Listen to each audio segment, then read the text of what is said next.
جمعہ کی اذان کی تعداد ایک ہے یا دو؟ دیکھیے دونوں چیزیں حدیث میں موجود ہیں۔ رسول اللہ کی جو اپنی سنت ہے وہ ایک اذان جو خطبے والی ہے۔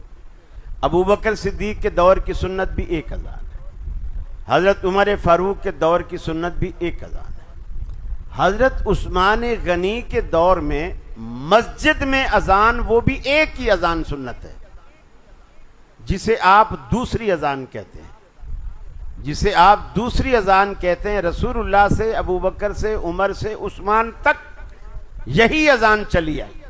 حضرت عثمان کے دور میں جب مسلمان بھی تھوڑے بڑھ گئے اور لوگ نماز میں آنے میں سستی کرنے لگے تو انہوں نے اس اذان سے پہلے گھنٹہ ڈیڑھ دو پہلے ایک اذان دلوائی، اور وہ دلوائی بازار میں، اور وہ اعلان ہوتا تھا کہ دکانیں بند کرو اور جمعہ کی تیاری کرو، مسجد میں آؤ۔ تو اگر آج آپ بھی اگر وہ اذان ڈبل کرنا چاہتے ہیں تو پھر پہلی اذان بازار میں دیں۔